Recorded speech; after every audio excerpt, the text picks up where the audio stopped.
నిరీక్షణ prayer house మరియు centre సంఘముల తరపున కనికర సంపన్నుడైన యేసుక్రీస్తు నామములో మీ అందరికీ నా శుభములు. ఈ దినపు దేవుని మాట 119వ సంకీర్తన 41వ చరణం. యెహోవా నీ కనికరములు నా యొద్దకు రానిమ్ము. 119వ సంకీర్తన 41 నుంచి 48 చరణాలలో దేవుడు చేసే ప్రతిదీ ఆయన వాక్కుకు అనుగుణంగానే ఉంటుంది. ఆయన వాక్కును మనం ఎంత బాగా ధ్యానిస్తే, అర్థం చేసుకుంటే, ఆ ప్రకారం వాక్యాన్ని అన్వయించుకుని నడుచుకుంటే దేవుడు మన ఎడల ఏం చేసేది, ఏం చెయ్యాలని ఆలోచించేది మనకు తెలుసుకునే జ్ఞానం పొందుకుంటాం.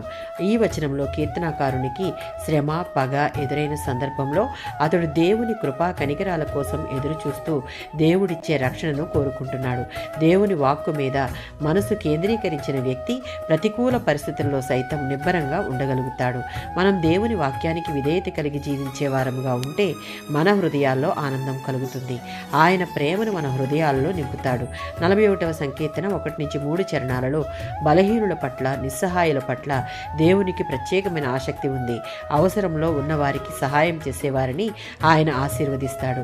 మత్తయి సువార్త 5:7లో ఉన్నట్లుగా కనికరం గలవారు ధన్యులు, వారు కనికరమును పొందుదురు అనే సిద్ధాంతాన్ని వివరిస్తున్నాయి. అవసరంలో ఉన్నవారితో దేవుని కనికరాన్ని పంచుకుంటే మన ఆపత్కాలంలో ఆయన మనలను తప్పిస్తాడు. అంతేకాదు, మనలను విడిపించమని, కీడు నుండి కాపాడమని, మన జీవితాలను ఆశీర్వదించమని, సాతాను శక్తిని, మన శత్రువుల శక్తిని నాశనం చేయమని, అస్వస్థతలో ఆయన సన్నిధిని, స్వస్థతను దయచేయమని స్వేచ్ఛగా మనం ప్రార్థించగలుగుతాం. అప్పుడు ఆయన కృపా కనికరములు మన ఎడల చూపిస్తాడు.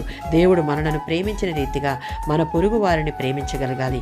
దేవుడు మన ఎడల కనికరం చూపిన రీతిలో ఇతరుల ఎడల కనికరం చూపే క్రైస్తవులంగా మనం ఉంటే ఇతరులు మనలో క్రీస్తును చూడగలరు. ఆయన చూపే కనికరములు పొందుకున్నటకు అర్హతను పొందుకోగలం. ఆమేన్.